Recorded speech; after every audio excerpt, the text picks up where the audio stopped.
Welcome to Sac Taff.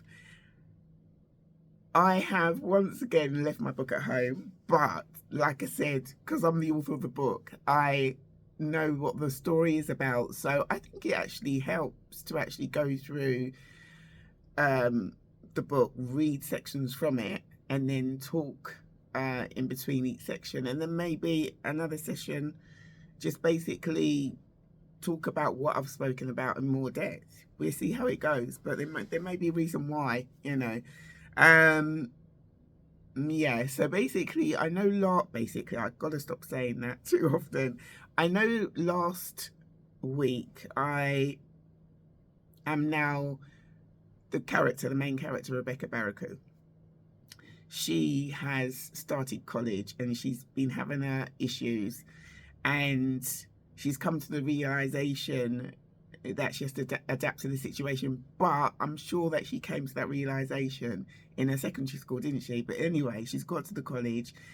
Something has happened, and the reason why she reacts to certain situations that may take place, that to others it may not look like much, but it's because of her past. It's because of her past and situations, similar situations as regards to what she's going through in college, as regards to, people mocking her behind her back and so on and so forth. So, yeah, so she's got to the point where she's in the classroom, comes in a little bit late. So instead of sitting at the back where she feels safe, she's now having to sit at the front. And she can see what's going on behind her back. And so as soon as the class finishes, she goes out, leaves the college, goes for a walk, and it's autumn, and she acknowledges all the beautiful leaves, all the colourful leaves on the ground, and just acknowledges what's happened, sheds a few tears, and then gains some strength to go back, which is what I like about the character. She went back, to the college and continued her day. And she learned to deal with the situation or situations that she found herself in with a little bit of humour. With a little bit, not in the class though. In the class, I've shared about how she's a bit of an introvert. Outside of the class, she's an extrovert, to the point that a teacher said she decided to pick up on the fact that there are some students in this class that are introverts and some that are extroverts, and she pointed out that most of the boys were extroverts, and one of the and she I think she actually mentioned Rebecca's name, and one of the boys said, no, she's not an introvert, no, when we're out of the class she's not, and it was really nice that he actually picked up on that. um if I was in Rebecca's shoes today, that was a level of respect. He was just saying, no, you've got it wrong. So um yeah, so basically, as I reflect back, you sort of see the situations that Rebecca was in, especially in college. It's not as deep as she's making it out to be, but it's because of her past. It's because of her past, the issues that she went through in primary, late primary. I think it was more or less secondary school, to be honest. Late primary. No, it was late primary, secondary school. Um, yeah. So she started just using her humor. She didn't realize she had the skill to make people laugh. She was actually could be quite funny, and she did have some friends. It's not as if she didn't have friends, but it's all because I think what it is. I mean, looking back, the damage has been done, and any little thing like that, it just blows up into this big thing. It's only now that I'm talking to you about it now, because I know that if you're going through it at the time, it is a big thing. It is a big thing. It's a big thing. Um, and yeah, so there you go. So she's learned to sort of like slowly deal with the situation, which is good. What else? And she's also learned to find her own freedom. So basically, at break time, she spends time with her friends, and then at lunchtime, she'll more or less go out and get some food, spend a bit of time on her own, and then sometimes she would come back and spend a little bit of time with her friends. Sometimes it wouldn't just be like, oh, the last minute and now it's time to go back to class. It wasn't like that. So it was very clever how she actually did it. Mondays, like I shared before, was a day where, because of the weekend, she would have been helping her dad in the shop. She'd got paid, so on Monday she would actually go to the high street in Sutton and get 2 records, because she wanted to be DJ. Right, now where are we now? Yeah, and then the issues, because she had an issue with 2 of the teachers. I don't forget she was only 15. She's 15 and a half. And there is 2 issues with the 2 male teachers. Well, not issues, it was just something that happened on one occasion whereby she was in the history class and the biology teacher came in, looked at the teacher, and then the teacher looked at me, and then they smirked, and that was it. Rebecca's sort of thinking, even the teachers are finding her funny now. Even the but reflecting back, you know, you're sort of thinking, you know, you're sort of thinking, I don't know, maybe there was some sort of admiration, something like that, and that's all I'm gonna say. Yeah, so it's amazing when we go through things because of the history of a situation and healing hasn't taken place yet. And also, especially when you're a teenager, you know, very impressionable and sensitive. You don't know yourself well enough. When things like this happen, it can cause a lot of harm and distress. And this is what, this is what was happening with Rebecca. But like I said, you know, she's come to the realization of she knows that she can't keep moving from school to school and college to college. She knows that, and she's learning to deal with it through a little bit of humour, so on and so forth. Yeah, there you go. And also talking about the dream, Rebecca had a dream when her friends decided to go to the college disco. Rebecca was like, no, I don't think so. She had a dream that her friend that she spends time with was in the back car with a young man who happened to be a boyfriend of one of the students in the year above us. So on the Monday, after getting her records, she came back in to the main room and didn't say it in a loud way to embarrass her friend. And she goes, "What were you doing in the back of so-and-so's car?" And she went, "How did you know?" And that's when Rebecca began to realise that her dreams aren't just dreams. It's like something's trying to make her aware that it's like she's not alone. There's something looking out for her, and because of what she's going through, it's like she is developing. It's like having a sixth sense or something. I can't. Well, you know, it just felt like she was being. How can I say? For instance, maybe I might be able to come across a lot clearer. All right. So basically, that wasn't the only dream that Rebecca had, whereby it reflected on something that happened in real life. Occasionally, Rebecca would find herself in a particular outfit, in a particular situation, and although the situation, how can I explain? It wasn't this like big thing that was like, oh, you know, this big thing's gonna happen. It wasn't that, but she was in a situation whereby she was a bit uncomfortable.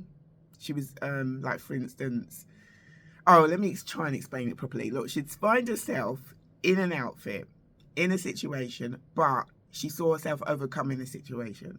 Then, about a week later, she would find herself in the outfit, in the situation, and then would have the confidence to know she was going to come out of the situation. That's what I'm trying to say, yeah. So it felt as though she was given a level of comfort through her dreams to sort of say, don't worry, you know, there's something looking out for you, and if you're going to be in this situation, you are going to overcome it. That's what I'm trying to explain. And also, it made a huge difference. It was like Rebecca had the knowledge of what was going to happen and the knowledge that she was going to overcome it. So, you know, that's quite, you know, that's intense, isn't it? It is. It really is. At that time, she didn't look at it like that. It was like, you know, just, yeah. So, this did help improve her life. You know, there was an improvement in her life. She felt a little bit more content. But what happened then was that, and when I say, because I've written here that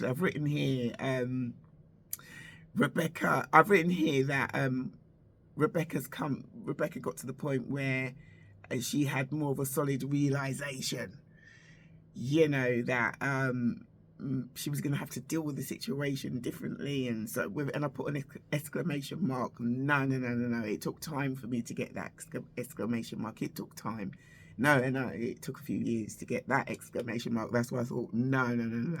Because when it came to the point of taking the exams, she had revised a lot to the point that she was parrot reading, and the biology teacher was really impressed with how she was learning, and she was learning things like parrot fashion, just learning things word for word, and she was doing really well. Biology was one of her favourite subjects alongside history. Unfortunately, when she got to the exams, she sat there and decided not to do well, because she was sort of saying, well, there's no point, because I'm not going to need my exams, because she had this thing that when she was 19, she wasn't going to be here anymore. She thought to herself, if this is life, you know, what's the point? See, yeah, that's how she felt. So although I'm sharing about how she's learning to deal with the situation through humour and this and what have you, deep down, she's just not happy. And it's like, nah, what if life's going to be like this? What's the point? So she didn't do well in her exams on purpose. She didn't do well. And you can see that something happened for her not to do that, because I'm basically the main character. I'm Rebecca Barracoot in the book, so I'm still here. I'm talking about when I was, this was my way of thinking at the age of 17.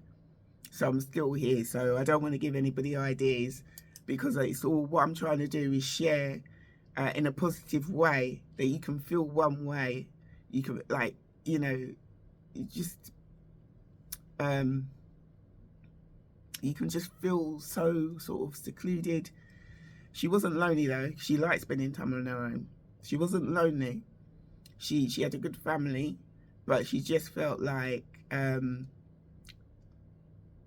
outsider. She didn't feel like part of any group or anything like that. And it was like, well, if this is how life's going to be, there's no point. I'll give it a couple of years. That's what she's saying. 19, I'm not going to be here anymore. That's what she's saying. But I want to do and be responsible to you who are watching to say that's how she felt at the time. Something happened. Luckily, that it didn't happen. It didn't happen. And I feel very blessed, because it feels as though there was just something there looking out for her. Something there looking out for it not to happen. So that's why I'm here today, to share, to make you understand that sometimes in life you are going to feel not that great.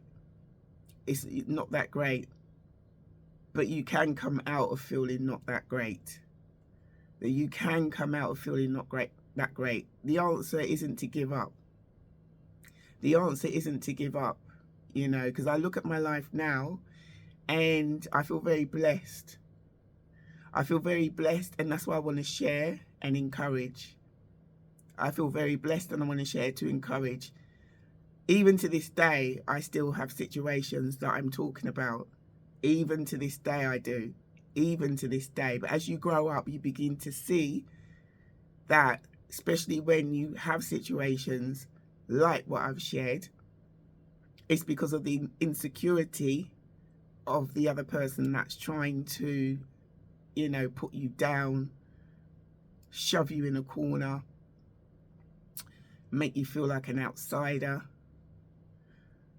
and, you know, just horrible. It's horrible. You just see, you know, but the reason why now, when it happens, you just look at it in a whole different light, because you see the insecurity. And I'll give you an example, because I was gonna share it at a different time. I was gonna share at a different time, but I'll give you an example. I went for a course I think it was last year. It was last year. I went for a course last year, and it was only for a day. It was only for like 8-9 hours.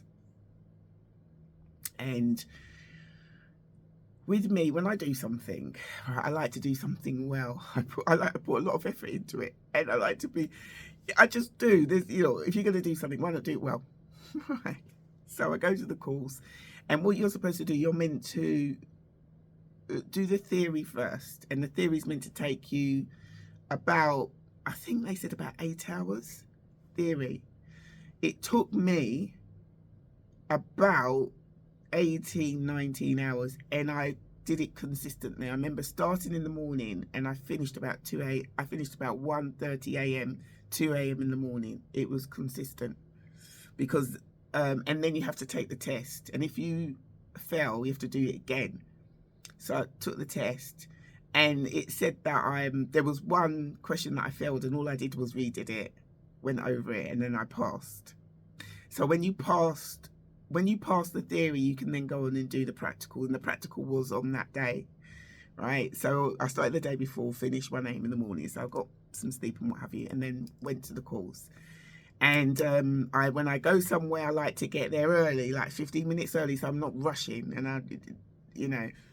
So, and I get there, and there's some people outside, and I did a video as well before, because it was a really lovely area, and the person teaching was there, and then we went in, and we started doing the course. And then there was something that she said, and it was to insult me. It was to insult me, and it was like, no, and the way that she said it, it was like, I wasn't offended. I just thought, oh my goodness, so she's feeling a little bit insecure. She's feeling a little bit insecure. I don't know how I can share it. I don't know how I can share. How can I say? All right. So basically what it is, the way that I look at myself is a little bit different. I don't sort of look at myself as regards to a stereotype way of how a woman should be. So as I've grown a bit older, I've built myself up a bit on purpose. I've built myself up, and I like to do stretching exercise. I walk a lot and keep fit, but I've built myself up on purpose, right? So when we had lunch, it was after lunch, she just looked at me. She was talking to all the group, and then when it came to, that's why it's important not to eat too much, she looked over at me in my direction. And I'm like, wow. So you know, she must be feeling a little bit insecure for her to do that, do you know? And I just didn't let it bother me, because majority of people know that when it comes to women, and you mention weight, right, it can make a woman feel insecure. But what she doesn't understand is, I've built myself up because I wanted to build myself up, right, you know. And then after the course, I just went up to her and I said, thank you very much, thank you for the course, I really enjoyed it, with a big smile on my face. But you know, the only reason I can be like that is because of everything that I've gone through. And it's not a lot compared to some people, but it did affect me. It did affect me. It is quite damaging. I've really had to work on myself, understand myself, know who I am, right? And the reason I've learned to know who I am is not only through trying to figure it out on my own, it's by some individuals that I've met that have commented on some areas of my character that I wasn't aware of. So when you hear it more than once, twice or three times, if someone says, oh, you know, you're so encouraging, oh, you know, you're so this, when you hear it, you sort of think, okay. And there's, you know, you sort of begin to realize, oh, okay. And it's because normally, you know, you're used to hearing a lot of negative things and da-da-da-da. But when you're hearing a really nice, genuine person just says something really, really engaging and encouraging, not because they felt like it, it's because they can actually see it. But when it's a consistent thing, every now and then you meet someone and they say something and they're really genuine, you start thinking, oh, okay. So it helps really build you up. I'm not saying that I need people to say these things, excuse me, to build me up so I know who I am. That's not what I'm saying. But what I'm saying is, while I was figuring myself out, occasionally someone would say something about my character that was positive that I wasn't aware of. And then you start beginning to realize that actually, you know, instead of believing the lies that people were saying to me before, and they weren't even saying to me, to be honest, they weren't saying it, it was just behavioural patterns that I was putting up with, as if to say there's something wrong with me. Yeah, you start beginning to see and work on yourself and begin to see yourself in a different light. Your eyes sort of open and it's like, oh wow, really? Okay. Yeah, so it is encouraging. It is encouraging. That's why I feel like that's why I do events and things like that, because I feel like there's a lot I can give. There's a lot I can give to others. And when I say give, it doesn't necessarily have to mean material things. Even though in my events I do every now and then like to give things out. It's about giving a kind word and encouraging and building people up and so on and so forth. Yeah, definitely. Yeah. Yeah, so it's all good. And I just want to encourage you, those that are feeling down and out, if you know anybody that's feeling down and out and low, encourage them, or feel encouraged that you can get out of how you feel. You can get out of how you feel. I felt like that, and luckily just felt like there was something there helping me and making me see that the way that I'm thinking is wrong. And it helped me to realize that I can't, and I'll share more about it. That comes further on in the book. I'll share more about it. But it felt like there was something there. It felt like there was something there guiding me and making me realize that what I was doing was wrong, and that I've got to change the way that I'm thinking. I can't keep sitting on the fence. I can't keep sitting on the fence. This bit again comes later on in the book. I can't keep sitting on the fence. I have to get down and take part in life.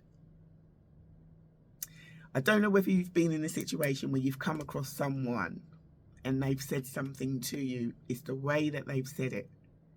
You have got to listen. There's something in you that knows you've got to listen to what that person has said. I remember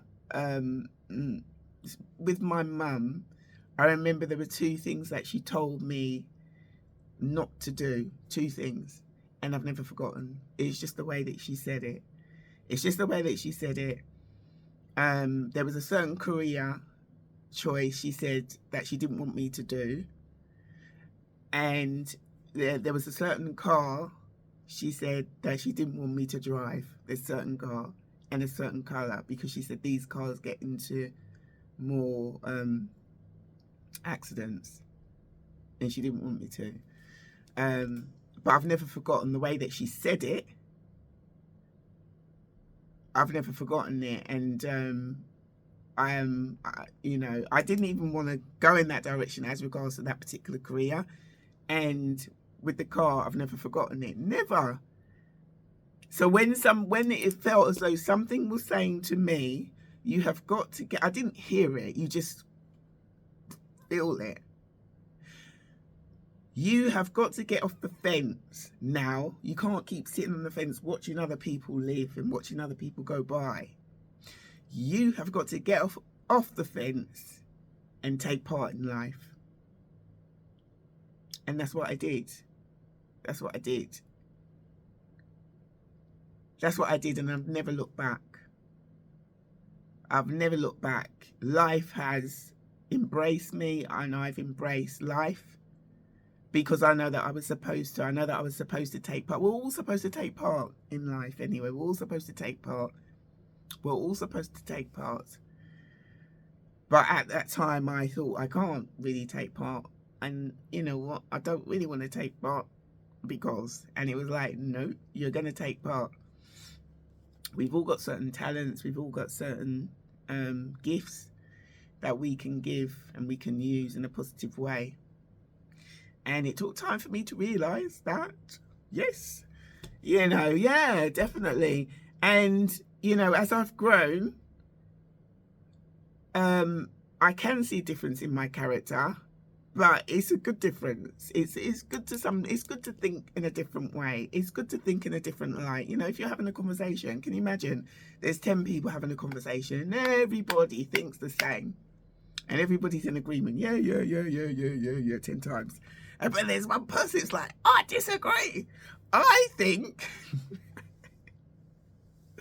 I'm a bit like that, but we need people like that. We need people like that because the way that one individual thinks can then help the other 9 people think, as long as he's not destructive, right? As long as he's not destructive, manipulative, you know, as long as he's beneficial, the other 9 can sort of think, why didn't I think of that? Then you're going to probably get one person that's a bit jealous that you thought of it and they didn't. And then now when you meet up, that one person can't stand you. And you're like, why can't this person stand me? Well, because of my history, I know why they can't. And that's how it goes sometimes. That's how it goes. And I can laugh about it now.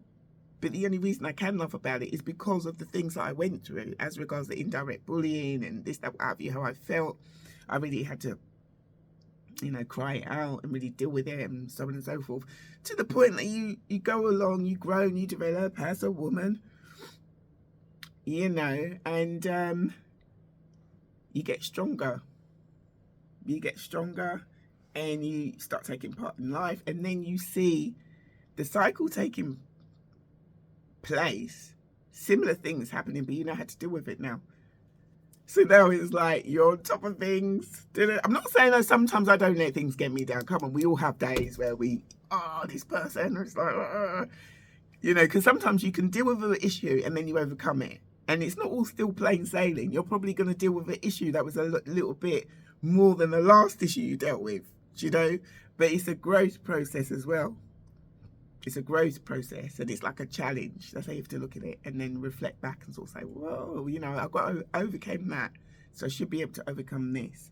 It's all good. It's just to encourage those that are feeling down or low. If you know anybody that's feeling down or low and they're thinking how I was thinking, it's just for you to encourage them really and just tell them to see that it's a phase that, you know, unfortunately some people go through. They feel this way, but there is a way, you know, of coming out of it. Even share the video, let them see the video, share the video, and you know, just share it, or you know, just really encourage them to help them and just let them know that you're there for them. But life does change, and you can gain strength from how you're feeling now.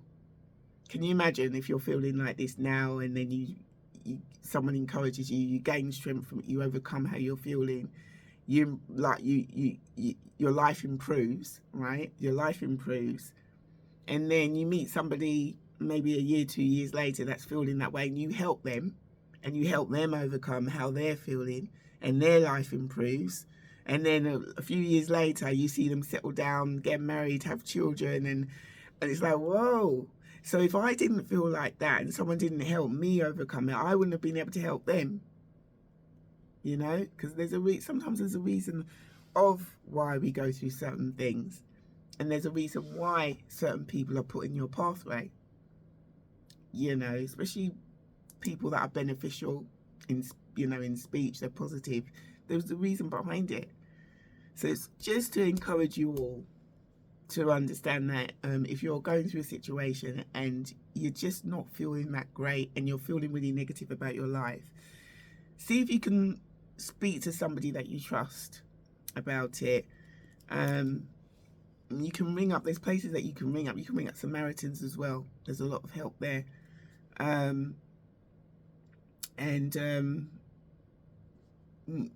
You know, to just be open about how you're feeling, because there is help there. People do want to help. There's a lot of kind people out there that want to help people that are feeling like that, because they just want you to see that you're, you know, your life is like a gem. They don't want you to walk around feeling depressed or sad, deflated, unhappy.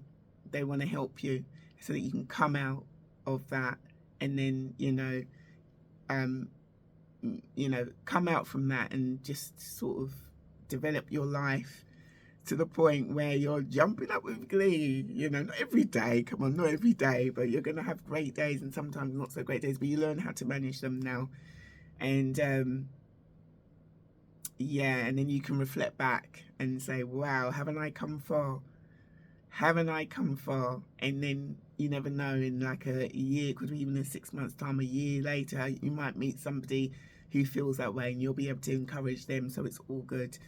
If you want to follow me on my podcast, it's Sac Taff, and you can follow me on Studio YouTube or YouTube Studio. If you want to send me a message, because we're all here to encourage. It's good to encourage.